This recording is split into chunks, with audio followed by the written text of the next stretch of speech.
Vous avez envie de vous tricoter une pièce qui vous va enfin et vous ne savez pas par où commencer. Aujourd'hui, on va parler adaptation tricot et quels sont les points clés à prendre en compte.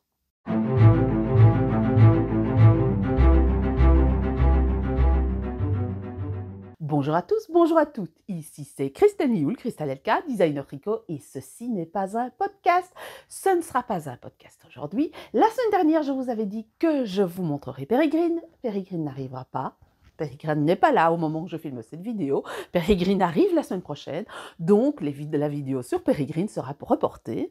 Et donc je vous ai préparé une autre vidéo, une vidéo que tout le monde attend, que tout le monde espère avoir un jour. Elle ne sera pas une vidéo très extensive parce que c'est impossible de faire quelque chose d'extensif sur ce sujet-là en une seule vidéo. Ce sont des choses que je reprendrai au fur et à mesure du temps. Mais tout d'abord, je vais parler adaptation tricot et quels sont les points clés qui sont importants à prendre en compte avant de commencer à adapter votre tricot. Il existe une multitude de raisons pour lesquelles vous auriez envie d'adapter un patron de tricot. Par exemple, vous entrez dans une bouquinerie et vous trouvez en fouillant un magazine de tricot qui date des années 40-50 et dedans il y a un pull qui vous plaît, qui vous a vraiment tapé dans l'œil. Vous achetez le magazine, vous rentrez chez vous, vous regardez plus attentivement les explications et il s'avère que ce patron, il est à plat. Et qu'en plus il est très court. On est quasiment au crop top, années 50, mais crop top quand même. Or, vous n'êtes pas vraiment du style à porter des crop tops, il est un peu trop cintré à votre goût, mais par contre, vous avez vraiment envie de faire l'encolure et les épaules montées un peu bouffantes. Ça vous a tapé dans l'œil, mais le bas du corps, c'est pas tout à fait ce qui vous plaît. Donc, vous allez devoir modifier ce patron pour pouvoir l'avoir au goût du jour, qui vous convient, qui vous plaît et qui en plus vous allez porter, parce que ça sert à quoi de tricoter un patron que vous n'allez jamais porter. Un autre exemple, vous avez tricoté 20 pulls et dans votre armoire, vous avez 20 pulls tricotés. Un pull vous tape dans l'œil, mais vraiment dans l'œil, et vous avez vraiment envie de monter les mailles. Est-ce que vous avez envie de faire un 21e pull? Eh bien non, cette fois-ci, vous avez envie de vous faire un gilet, donc vous avez envie d'adapter le patron du pull en gilet. Vous avez une morphologie particulière. Par exemple, vous avez vu dans un magazine un patron qui vous plaît énormément et le mannequin qui pose fait 1,75 m et vous faites 1,50 m. Il faut être réaliste, vous n'avez pas des bras aussi longs, un corps aussi long et des jambes aussi longues qu'une personne qui fait 1,75 m. Voilà les multitudes de raisons pour lesquelles on peut faire des adaptations de tricot. Il y en a d'autres. Ici, aujourd'hui, je ne vais pas vous détailler précisément le pourquoi et le comment adapter un patron tricot, mais je vais plutôt vous donner les clés pour commencer à adapter un tricot. Il est clair que si je commence à vous parler de comment adapter un pull en fingering, prévu en fingering en decay, on parle de règle de 3, ça va être beaucoup trop important pour une seule vidéo et je vais finir par vous lasser, donc ça va plutôt être des modules qui vont arriver au cours de l'année pour apprendre à adapter ces patrons de tricot. Mais on va commencer par la première chose. Première chose, c'est à quoi faire attention. Premier point, vous avez acheté votre patron et vous avez envie de le modifier. Qu'est-ce qu'il faut faire pour pouvoir le modifier? Première chose, lisez votre patron. Qu'est-ce que c'est que ce patron? Comment est-il construit? Où sont les pinces? Y a-t-il des pinces? Quelles sont les manches? Est-ce que ce sont des manches ballons? Est-ce que ce sont des manches montées? Est-ce que ce sont des manches raglans? Etc., etc. Souvent, si vous allez sur Ravelry, en fait, c'est le genre de choses qui est détaillé dans les tags. Quand vous avez le patron, vous avez l'échantillon, vous avez les aiguilles utilisées, la laine utilisée, et en dessous, vous avez des tags. Et vous trouverez, par exemple, bottom up, qui veut dire tricoter du bas vers le haut. Vous avez knit flat, qui veut dire tricoter à plat, knit in the round, qui veut dire tricoter en rond, top down, qui veut tricoter du haut vers le bas. Vous avez aussi les constructions, drop shoulder, l'épaule qui tombe sur le dessus du biceps, sur le deltoïde plutôt que le biceps. Vous avez les manches montées qui s'appellent les set-in sleeves. Donc vous avez dans Ravelry une énorme quantité d'informations que vous pouvez trouver avant d'acheter le patron. Mais vous êtes par exemple dans le cas où c'est dans un magazine ou simplement vous avez acheté ailleurs sur une autre plateforme, vous n'avez pas toutes ces informations-là, et bien à ce moment-là, il faut absolument lire le patron et comprendre comment il est construit avant de pouvoir envisager de le modifier. Une fois que vous avez envisagé de modifier ce patron, qu'est-ce que vous avez envie de modifier?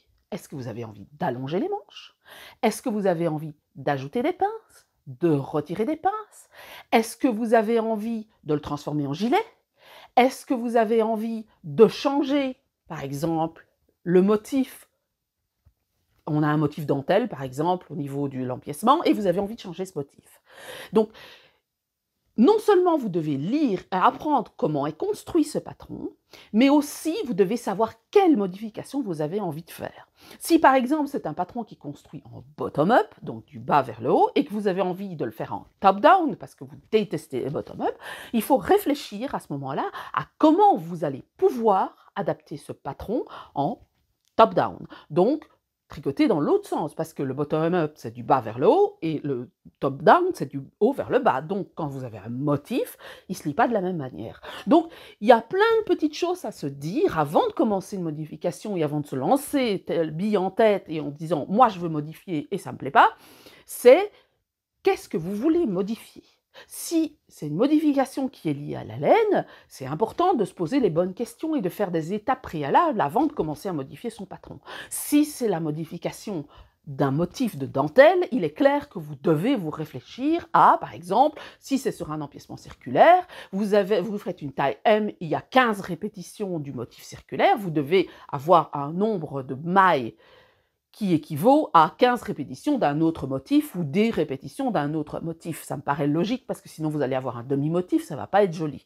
Donc il y a plein de petites choses à réfléchir avant de commencer à modifier votre patron. Donc si par exemple vous avez envie de mettre des pinces, réfléchissez où vous allez placer vos pinces. Des pinces poitrine, des pinces au niveau de la taille, des pinces au niveau du dos. Donc tout ça, c'est à prendre en compte. On va en rentrer un tout petit peu dans le détail à ce niveau-là, mais voilà, les choses que vous devez mettre à plat, quitte à prendre des notes, n'hésitez pas à prendre des notes, même sur votre patron, à imprimer le patron ou sur une tablette en modifiant le patron avec un modificateur de PDF, Acrobat Reader ou autre, où il en existe des non payants. Vous pouvez noter votre patron sur tablette, vous pouvez noter votre patron par écrit, ou vous pouvez prendre des notes tout simplement dans un calepin ou autre. Tout d'abord, parlons modification. La modification la plus fréquente, qui est modification au niveau de la laine. Alors, on a la modification qui est liée à la qualité de la laine, et on a la modification qui est liée à l'épaisseur de la laine. Alors, tout d'abord, je vais dire, comme je dis toujours, faites un échantillon. Ça est valable aussi bien pour la qualité que pour l'épaisseur, parce que l'épaisseur va vous donner une information qui va être nécessaire pour pouvoir faire des calculs. La qualité va vous donner l'information nécessaire sur comment se comporte la laine, est-ce que ça donne bien le motif ou pas.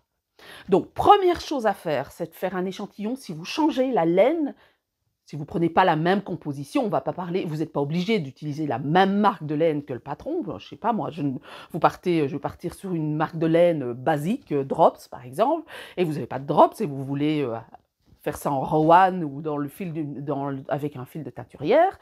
Regardez d'abord la composition de la laine. Est-ce que la composition, c'est du 100% mérino? Est-ce que c'est du 60% mérino, 40% soie? Est-ce que c'est du coton? Est-ce que c'est du lin? Etc. etc. Donc, analysez d'abord ce que c'est que la laine et ensuite l'échantillon. Donc, partons d'abord sur la qualité de la laine. La qualité de la laine va avoir un rendu différent en fonction de sa composition. Donc, quand vous utilisez, par exemple, un 100% mérinos ou un 100% laine, vous n'aurez pas du tout le même rendu que si vous utilisez un 100% soie. C'est des choses que j'ai déjà expliquées de nombreuses fois, c'est dû à la dynamique du fil.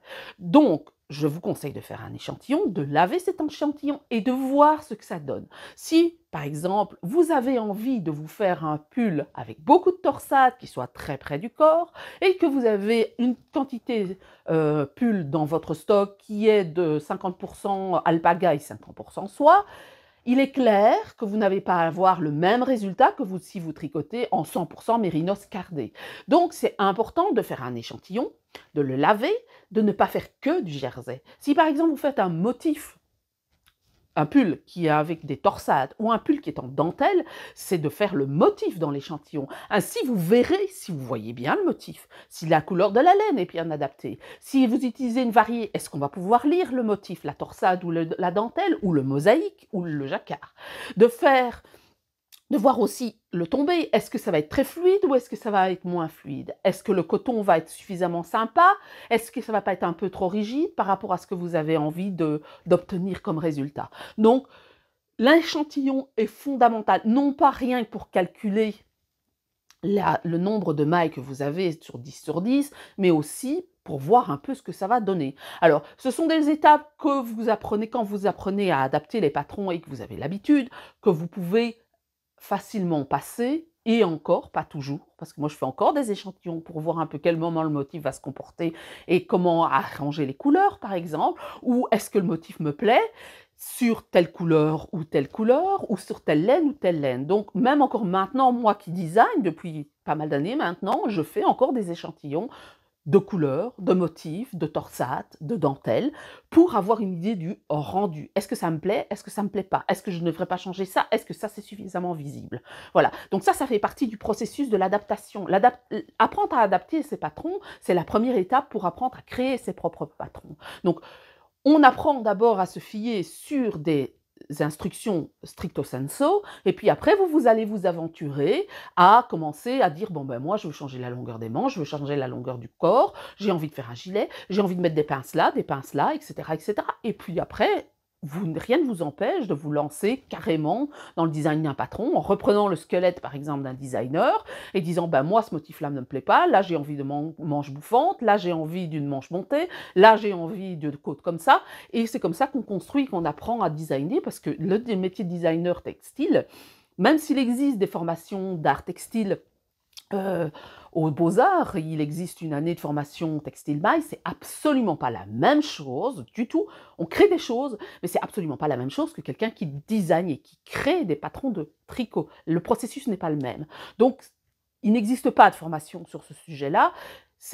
On apprend sur le tas, c'est une question d'apprendre on peut partir sur une base de designer textile, hein, c'est pas ça, c'est ce qui donne la créativité, mais apprendre à écrire des patrons de tricot et apprendre à comprendre comment placer des bonnes augmentations, des bonnes diminutions, etc., c'est quelque chose qui s'apprend sur le tas. Malheureusement, il n'existe pas de formation de designer tricot. Moi, j'ai une formation de soignant, vous le savez, mais par ailleurs, moi, j'ai appris beaucoup avec ma grand-mère qui était une grande couturière, et cette base de couture me sert à designer du tricot parce qu'il n'y a rien à faire, le tricot c'est de la matière textile, et même si ça ne se comporte pas tout à fait de la même manière qu'un tissu tissé, c'est quand même un tissu tricoté.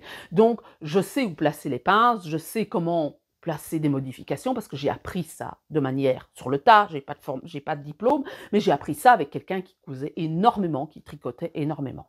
Donc voilà, vraiment axez-vous sur l'échantillon au niveau de la qualité. Alors, au niveau de l'adaptation et au niveau de l'échantillon en tant que tel, donc du nombre de mailles par nombre de rangs, c'est aussi important de le faire. Donc, quand vous voulez, par exemple, transformer un pull, utiliser de la sport au lieu de diquet ou de la fingering au lieu de diquet, il est important de faire un échantillon, non pas de 10 sur 10, ni même de 15 sur 15, mais de au moins 20 sur 20.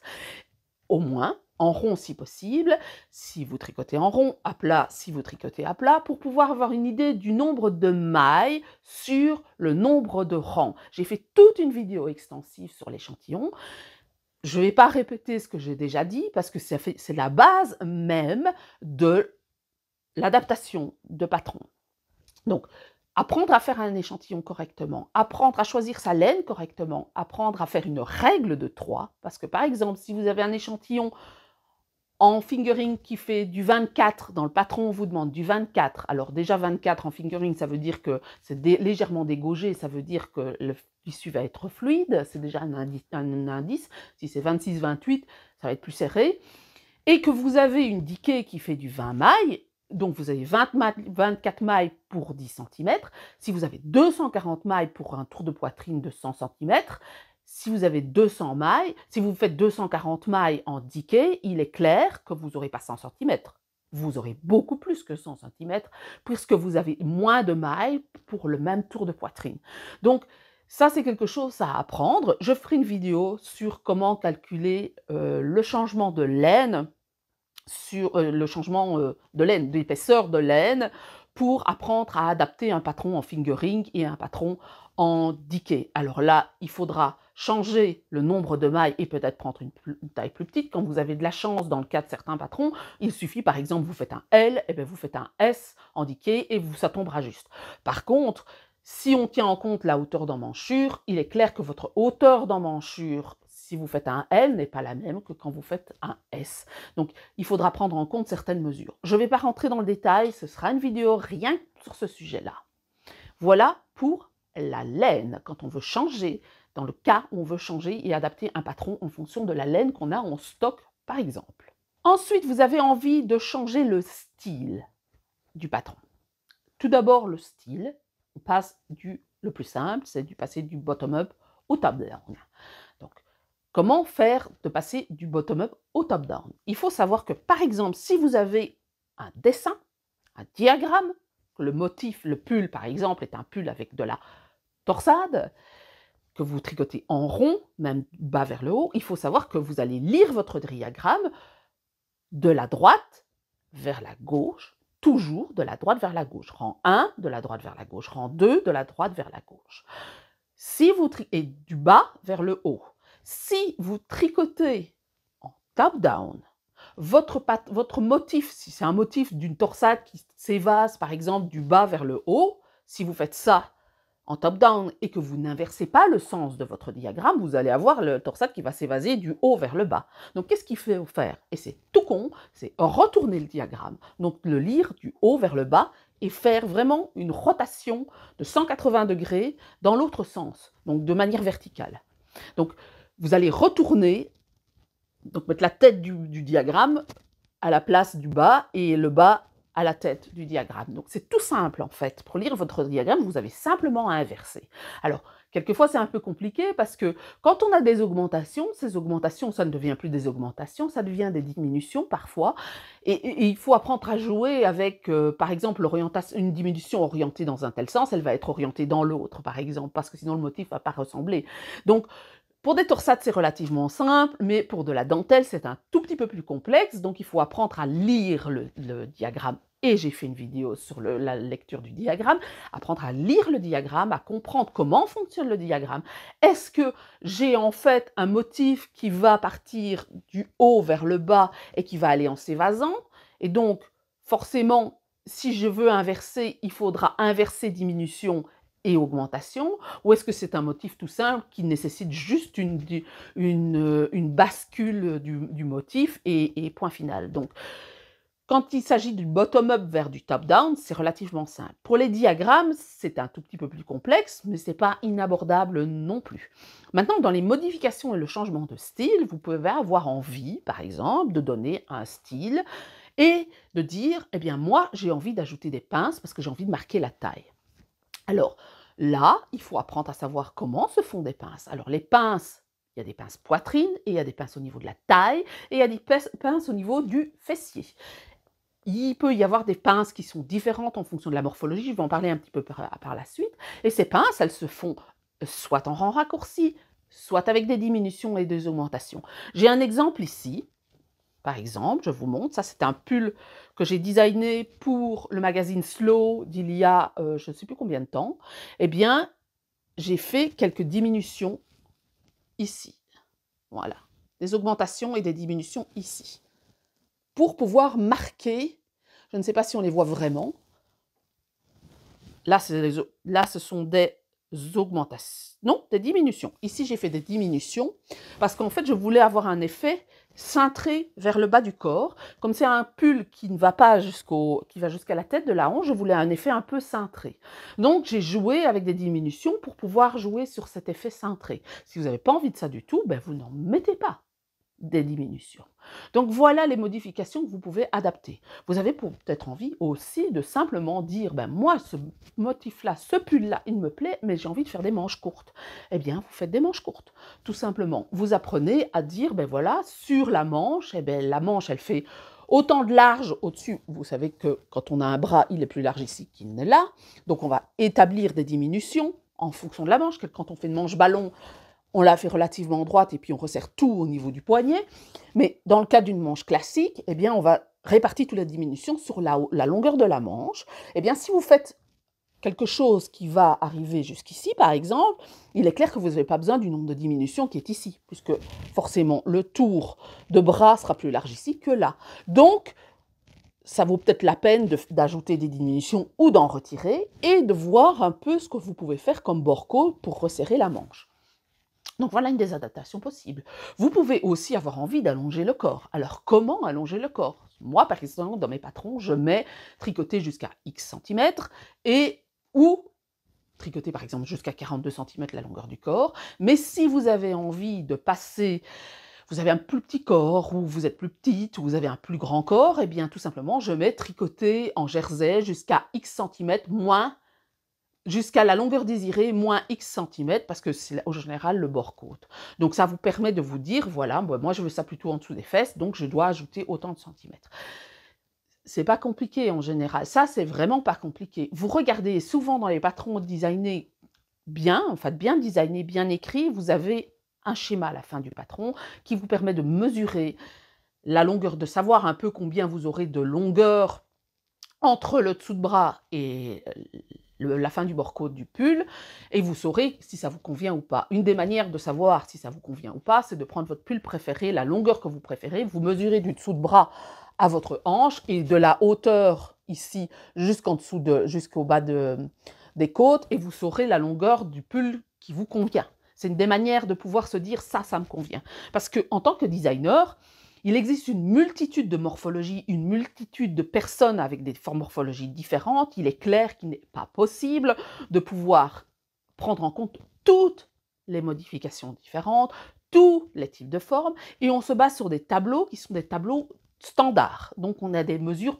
standards en fonction de personnes standards. Et quand on parle de plus size, on ne se passe pas en faisant des extrapolations en disant l'emmanchure doit descendre de X parce qu'on est descendu, par exemple, un S c'est environ 19 cm d'emmanchure, un M c'est 20, un L c'est 21, un 5XL c'est forcément pas 25. Donc on a des tableaux de mesure pour les personnes de taille normale, enfin dans le centre de la courbe de Gauss, on va dire. On a des mesures pour les personnes qui sont petites, des tableaux de mesure pour les personnes qui sont petites, qui ont une petite morphologie et qui sont relativement fines. Et puis, on a de l'autre côté des mesures pour les personnes qui sont grande taille, parce que c'est clair que grande taille, vous n'êtes pas grande taille sur tous les points de vue. Vous n'êtes pas grande taille. C'est pas parce que vous faites un taille 50 que votre emmanchure, elle est beaucoup plus profonde que chez une personne qui a fait un taille 34. Votre largeur de dos, elle n'est pas beaucoup plus importante qu'une personne qui fait du taille 34. Vous avez surtout beaucoup de seins, beaucoup de ventre, beaucoup de fesses, et c'est surtout là qu'il faut apprendre à jouer. Donc surtout quand on est grande taille, c'est là qu'il faut apprendre à adapter un patron. Donc voilà en gros ce que vous devez faire lorsque vous voulez changer de style. Troisième chose, vous avez envie de changer un patron parce que vous voulez qu'il vous aille, parce que vous n'avez pas une morphologie standard en X, vous avez des épaules plus larges que le bassin, vous avez un bassin plus large que les épaules, vous avez du ventre, vous avez des fesses, vous n'avez pas beaucoup de seins, vous avez beaucoup de seins.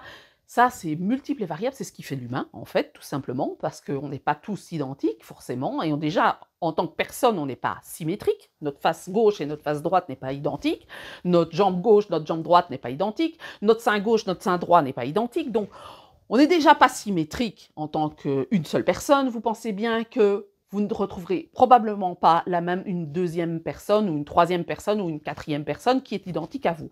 D'ailleurs, les mesures et les mesures qui sont fournies, les tableaux de mesures qui sont là fournis, ils sont surtout fournis parce qu'en fait, on a fait du prêt-à-porter, parce qu'avant, les tailleurs, ils ne se basaient pas sur des tableaux, ils se basaient sur des mesures, et on apprenait à calculer et à placer les pinces, à construire un costume d'homme, par exemple, en prenant des mesures. On ne se basait pas sur un tableau en disant « hop, hop, hop, c'est M, c'est bon ». Non, le tailleur, et quand vous allez encore maintenant chez des grands tailleurs, ils prennent votre mesure correctement et ils montent et ils construisent votre costume, votre robe ou autre en fonction de vos mesures. Ils ne se basent pas sur un... Alors, ils ont peut-être patronné eux-mêmes un costume type pour aller plus vite, mais ils vont prendre vos mesures et savoir où placer les pinces, où placer les augmentations, où mettre un peu plus de tissu, un peu moins de tissu pour que ça vous aille parfaitement. C'est pour ça que la haute couture, ça va parfaitement.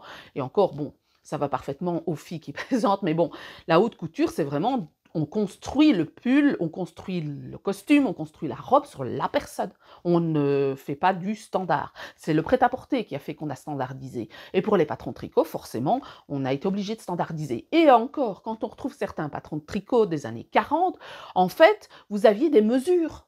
Simplement des mesures, vous preniez vos mesures. Moi, j'ai des souvenirs que quand ma grand-mère cousait, quand elle prenait mes mesures pour me faire une robe ou autre, elle prenait toutes mes mesures. Il y avait des tableaux, par exemple, dans les burdas, eh bien, je ne correspondais pas à la taille 36, parce qu'à l'époque, je faisais une taille 36, c'est plus le cas maintenant. Je ne correspondais pas à la taille 36. Je faisais un 38 de tour de poitrine, je faisais un 34 de tour de hanche, 34 de tour de taille et un 36 de tour de hanche. Donc, elle prenait, elle cochait et elle disait, bon ben, il faut que je mette des pinces là, il faut que je mette des pinces là, il faut que j'augmente là, parce qu'elle savait, elle avait le patron standard et puis elle faisait ses adaptations. Donc, on partait déjà pas là-dessus. Dans le cadre, quand vous lisez Elisabeth Zimmermann, vous lisez Martha Walker, vous n'avez pas des tableaux de mesure. Vous n'avez pas ça. Vous avez ça, par exemple, dans Top Down Sweater de Anne Budd. Vous retrouvez une mesure, vous retrouverez des tableaux où combien monter de mailles pour un pull en circulaire, en diquet, pour un tel tour de poitrine, vous allez avoir ça. Mais derrière, on vous a facilité les choses, on vous a facilité la vie, mais on ne vous explique pas le processus. Donc, quand on veut apprendre à adapter, il faut comprendre ce processus. Or, le processus, il se base sur quoi? Il commence par quoi? Apprenez à prendre vos mesures correctement. Et prendre ces mesures, c'est pas se contenter d'un tour de poitrine.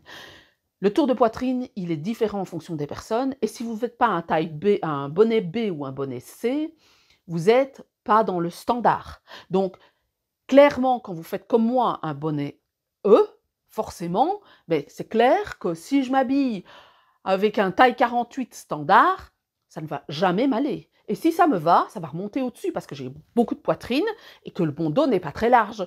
Donc, je suis hors standard. Dès que je suis hors standard, je sais que personnellement, je dois m'ajouter des pinces pour pouvoir avoir quelque chose qui me convient.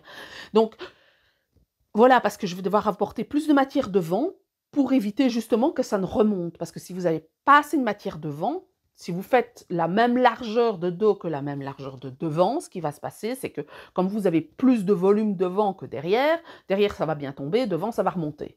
Donc ça va être moche. Donc ça, c'est une des raisons pour lesquelles c'est important de prendre ces mesures. Il y a des designers qui partent sur des mesures de dessus de poitrine et des designers qui partent sur des mesures de largeur de dos. Alors, en fonction des patrons, c'est important de prendre en considération ça. Maintenant, quand c'est un pull oversize, ça a un peu moins d'importance. Maintenant, quand c'est un patron très cintré, c'est clair qu'il faut vraiment faire très attention à vos mesures, prendre la mesure de votre tour de poitrine, votre tour de taille, votre tour de hanche, votre tour de poignet, votre tour de bras, le tour de cou, la largeur de dos. Quand vous regardez les grilles de mesure que moi personnellement j'utilise, il n'y a pas qu'un tour de poitrine. Il y a au moins 15 entrées. Au moins 15 entrées.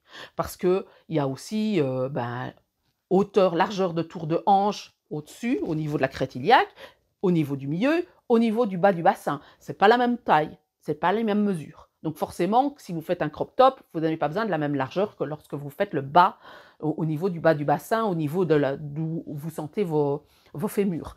Donc c'est important d'apprendre à prendre vos mesures correctement. C'est la même chose pour les pieds, c'est la même chose pour la tête, c'est la même chose pour les mains. Apprenez à prendre vos mesures correctement. Tour de poitrine, c'est prendre une mesure de tour de poitrine, c'est vous mettez votre meilleur soutien-gorge, dans le cas des femmes, ou pas, si vous ne portez pas de soutien-gorge, peu importe, mais mettez le soutien-gorge qui convient le mieux, si nécessaire, ou pas. Prenez votre tour de poitrine, ne serrez pas, ne tirez pas, n'êtes pas trop large, au plus juste, sans trop serrer. N'hésitez pas à prendre en dessous de vos seins pour savoir un peu comme vous prendriez vos mesures pour acheter un soutien-gorge, en dessous de vos seins pour avoir le tour de thorax. Votre tour de taille, la taille, c'est en dessous des côtes.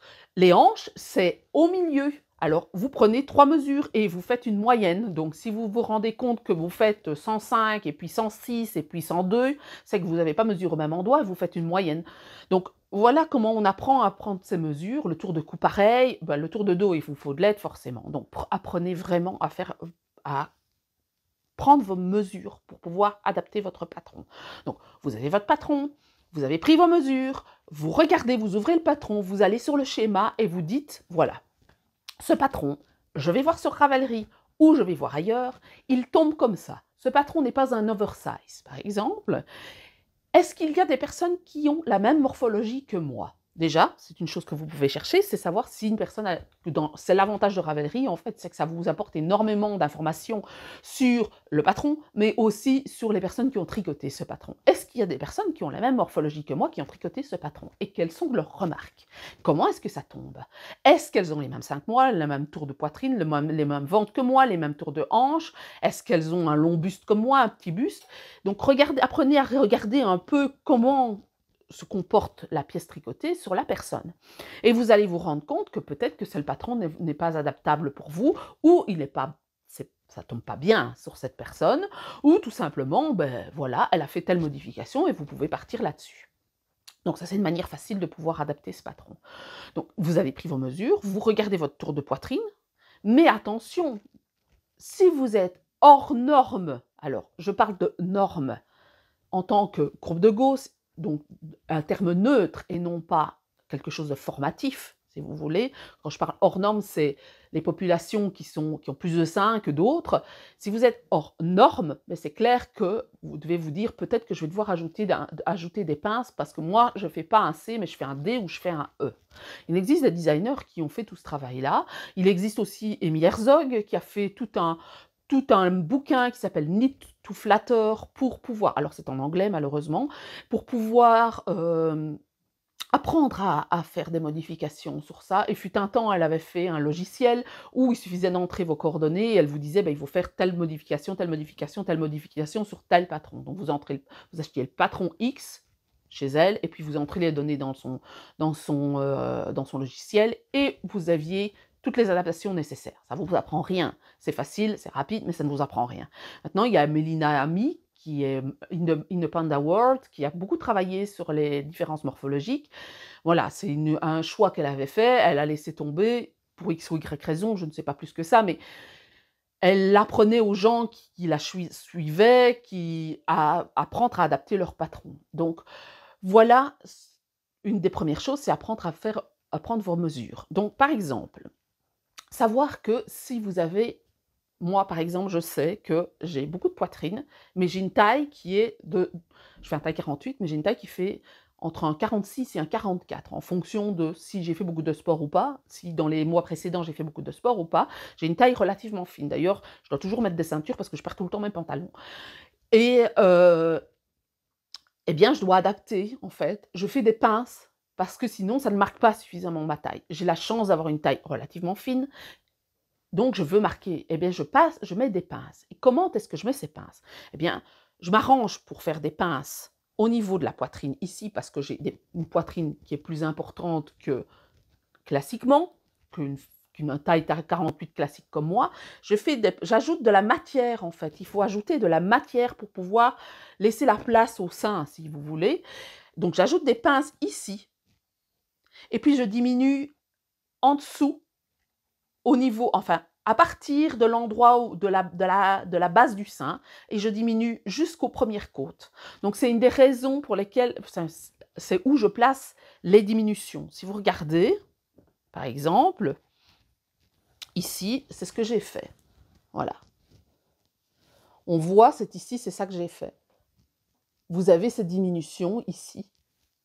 Non, dans l'autre sens, parce que là, on voit le raccord, au niveau des couleurs. J'ai fait ces diminutions ici. Comme c'est un pull qui est court, j'ai fait des diminutions. Si je veux ajouter un peu plus de manière, parce que j'ai un popotin, eh bien, je vais ajouter des augmentations à partir du début de la crête iliaque dans le dos, si vous voulez, pour pouvoir ajouter de la matière dans le dos. Si, par exemple, vous avez un dos très creusé et que lorsque vous tricotez un pull classique, vous vous rendez compte que vous avez trop de matière dans le dos, faites des diminutions au niveau du quelques centimètres au-dessus de la taille pour commencer, pour cintrer au niveau du dos. Donc, il y a plein de manières de pouvoir adapter. Quand vous comprenez la couture, vous savez que par exemple, on fait des pinces ici quand on monte pour pouvoir resserrer ici. On fait des pinces pour quelqu'un qui n'aurait pas beaucoup de poitrine. Ou on ajoute pour pouvoir avoir un peu plus de poitrine, pour pouvoir donner un peu plus de mou à la poitrine. On peut ajouter de la matière ici en dessous des bras pour pouvoir avoir un peu plus d'aisance au niveau des bras et au niveau du tour de poitrine. On peut les faire avec des diminutions et des augmentations, comme je vous l'ai expliqué, mais on peut aussi le faire avec des rangs raccourcis, parce que les rangs raccourcis, vous allez travailler sur une zone, souvent ça a une forme de croissant comme ça, ou une forme de croissant comme ça, vous allez travailler sur une zone et vous allez ajouter de la matière. Lorsque vous avez beaucoup de poitrine, vous pouvez tout à fait faire des rangs raccourcis, rien que sur le devant. Vous allez commencer ici, au niveau avant que les seins commencent, et vous allez ajouter de la matière sur le devant. Ça peut être le cas pour un homme qui a du ventre. Vous pouvez tout à fait placer des rangs raccourcis au niveau du ventre pour lui laisser plus d'espace au niveau du ventre.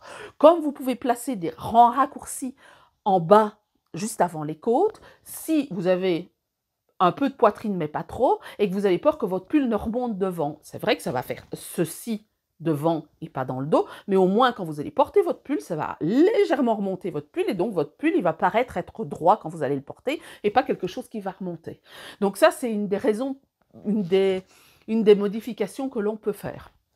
Comme je vous l'ai dit, on ne peut pas se contenter de dire, quand on passe d'une taille 40 à une taille 46, de dire « Ah ben je vais faire un calcul de… » quand on passe de la taille 34 à la taille 36, on a 19 puis 20, 21, rajouter des centimètres, ça ne va pas. Parce que s'il y a bien une chose qui n'est pas jolie, c'est une emmanchure qui n'est pas adaptée.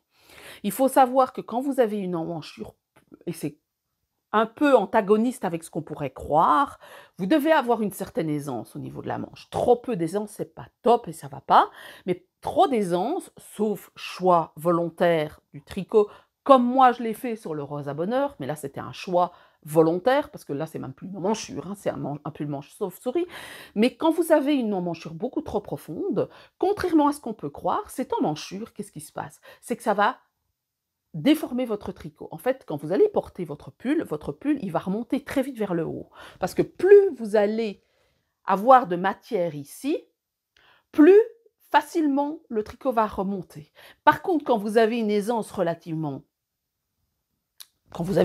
mais pas trop au niveau de l'emmanchure, vous pouvez bouger votre bras, ça va très peu faire bouger votre pull, par exemple. Il est clair que si vous commencez à aller partir dans tous les sens, votre pull il va remonter, parce que si vous levez les bras en haut, votre pull va remonter. Mais quand les emmanchures ne sont pas trop larges, eh bien, ça ne va pas tirer sur le reste du pull et vous n'allez pas avoir quelque chose qui remonte. Sauf, comme je l'ai dit, choix volontaire du pull manche chauve-souris, c'est voulu. Ça, c'est clair que c'est voulu, ça va remonter, c'est logique. Mais une emmanchure trop profonde, c'est moche. Donc ça, c'est quelque chose sur lequel vous pouvez jouer. Soit l'élargir légèrement parce que votre tour de bras est plus important, ou la diminuer, ou sur certains pulls, quand vous regardez certains pulls en circulaire, vous vous rendez compte que l'emmanchure elle est très basse et c'est très moche. C'est très très moche. C'est un des choix chez certains designers que je trouve très laid parce que ça déforme le tricot. C'est pas portable, c'est pas facilement portable. Tout de suite le pull va remonter. Voilà. Donc une emmanchure, elle doit pas être trop large. Donc c'est quelque chose sur lequel vous pouvez jouer au niveau des adaptations. Quand vous voulez jouer au niveau des adaptations de la longueur de manche, parce que vous n'avez pas tous la même longueur de manche, c'est logique, on ne mesure pas ici, on mesure ici. Donc votre mesure de bras, elle est de là à là, au niveau de l'attache du pouce, de l'articulation du pouce ici, pas celle-là, hein, celle-là. Parce que là, quand vous allez bouger, votre manche, elle va remonter. Forcément, quand vous bougez, la manche, elle remonte. Donc, il faut s'assurer que la manche, elle tombe bien ici, au niveau de la base du pouce. Alors, vous pouvez descendre plus, parce qu'il y en a qui aiment bien avoir les très très très longues manches. Moi, j'aime plus des manches 3/4 comme ça, parce que comme je cuisine beaucoup, ça m'embête moins. D'ailleurs, je crois que j'ai encore une tache sur mon pull, même si je les ai lavés. Je préfère ça quand je cuisine, ou même quand je tricote, parce que j'aime pas avoir des trucs qui me tombent sur les mains. Mais si vous aimez bien les longues manches, vous prenez la mesure ici. Donc vous avez une idée de la longueur de bras, parce que les bras ne sont pas non plus classiques. Il y a des gens qui ont des très longs bras, des très longues jambes, un petit corps, un très long corps, des petites jambes, des petits bras. Voilà. Donc il y a plein d'adaptations morphologiques à apprendre pour adapter un patron. Les premières que pouvez faire et qui sont relativement faciles, c'est savoir placer des pinces, où les placer, savoir allonger un pull, savoir allonger une manche. Alors, il y a d'autres adaptations sur la largeur d'encolure, sur le tour de poitrine, sur comment changer les manches, par exemple, plutôt faire des manches frontées plutôt qu'une manche raglan. Là, on tire plus vers le design et c'est tout à fait différent. Donc voilà quelques points sur lesquels vous devez faire attention quand vous designez, on en est presque là en fait quand vous adaptez un patron. N'oubliez pas que toutes les morphologies existent sur Terre, que quand vous achetez un patron, regardez attentivement comment le patron tombe sur des personnes, parce qu'il y a des patrons qui ne sont pas bien taillés, quoi qu'il en soit. Il y a des patrons surtout beaucoup en yoke, donc ce qu'on appelle les tricots circulaires qui ne sont pas bien taillés parce que les emmanchures sont beaucoup trop basses. J'en ai vu passer pas mal. Alors, on s'imagine que c'est une question d'aisance. Or, c'est pas une question d'aisance, c'est parce qu'on n'a pas fait des extrapolations correctes. Et c'est le cas beaucoup dans les grandes tailles parce qu'en fait, on s'imagine que le corps, il grandit en fonction de, ben, vous faites un taille 34 ou un taille 38, ben, forcément, on fait des calculs mathématiques en se disant ben, ça va augmenter de X%, or c'est faux. C'est tout à fait faux. Donc on se retrouve avec des hauteurs d'emmanchure qui sont complètement aberrantes et donc c'est moche. Parce que comme je vous le dis, l'emmanchure est trop basse, votre pull, vous savez à la limite pas le porter, vous savez même pas mettre un manteau, parce que quand vous avez des emmanchures tellement basses, parce que c'est mal taillé, vous savez pas mettre un manteau. Quand c'est un pull manche chauve-souris, ben vous savez que vous savez pas porter un manteau. Quel que soit que vous fassiez un taille 34 ou un taille 50, c'est comme ça. Donc, voilà, il y a des choses où vous devez faire attention à comment le patron se porte, est porté, comment il est interprété, comment il est coté, comment les autres tricoteurs l'ont interprété. Il y a des choses qui viennent avec l'expérience. Il n'y a rien à faire, l'adaptation, ça ne vient pas du jour au lendemain. C'est une étape de plus quand on commence à tricoter. On tricote, on prend assurance, on se fie au patron et puis on commence à adapter. Donc ça fait partie du level intermédiaire où on commence à prendre de l'assurance, à se dire « Ah ben moi, quand je fais ce patron-là, ben moi, ça n'est pas assez long. » Ou les manches sont pas assez longs. Ou il y a un peu trop de hauteur de manchure. Donc voilà. Des clés pour apprendre à prendre un patron. Je ne sais pas si je vous ai appris grand-chose aujourd'hui. Ça a été très brouillon, très généraliste. Je ne peux pas faire une vidéo, comme je vous l'ai dit, sur les points précis. Déjà, je pense que cette vidéo, elle va être longue, plus longue que je ne le pensais. Et c'est pas possible. C'est vraiment quelque chose qui nécessite de décortiquer point par point. Et en plus, quelquefois, ça nécessite un accompagnement personnalisé. Donc, ça s'apprend, si vous voulez. Et c'est pas en une vidéo YouTube que vous allez apprendre comment pouvoir adapter un patron passé d'un taille 46 à un taille 54 en fingering, alors que le patron prévu est taillé SML et qu'il est prévu pour indiquer. C'est pas du jour au lendemain que vous allez apprendre à faire ça, ça s'apprend avec le temps. Donc voilà pour cette vidéo. J'espère qu'elle vous a plu, qu'elle vous aura apporté des informations malgré tout, même si moi personnellement je trouve qu'elle est assez généraliste. Je parlerai de Pérégrine, non pas la semaine prochaine, parce que je vais chez mon fils, donc je ne filmerai pas la semaine prochaine, mais il y aura quand même une vidéo, mais je n'aurai pas l'occasion de filmer, sauf peut-être une reel, si j'ai la chance d'avoir la laine qui doit être livrée lundi avant que je ne parte. Donc, vous découvrirez Pérégrine d'ici 2 semaines, parce que de toute façon, j'ai dû faire un échevaudoir électrique, parce que je me vois mal... on les reçoit en cône en fait, la laine, hein, je me vois mal faire les échevaux à la main alors qu'il y a 200 kg de laine, donc vous imaginez bien que ça ne va pas être possible, hein.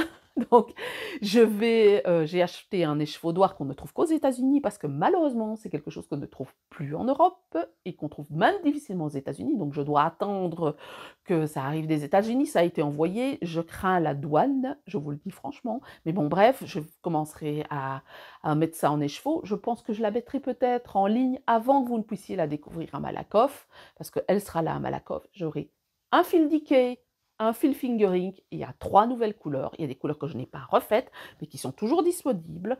Je vous en parlerai de manière extensive dans la vidéo, puisqu'on m'a dit que je n'avais pas fait assez de pub sur Peregrine, et peut-être qu'il est temps que je fasse un peu plus de pub sur Peregrine, même si je ne suis pas du style, j'aime pas en fait faire de la pub. Je pense que c'est une de mes erreurs, ça de faire de la pub. Donc voilà, n'hésitez pas à venir me voir si vous me voyez à Malakoff ou à Nice ou en Alsace. C'est Ritterhofen, je me souviens maintenant du nom. En fait, la fois dernière, je ne savais plus où c'était pas loin d'Haguenau, mais c'est Ritterhofen. Ouais, pendant les événements, j'aurai de la Pérégrine à ce moment-là. N'hésitez pas à venir me voir si vous avez envie de la toucher à ce moment-là, et je vous en parlerai en long et en large dans une des vidéos qui va arriver. Voilà, et ce sera à la semaine prochaine. Bon week-end!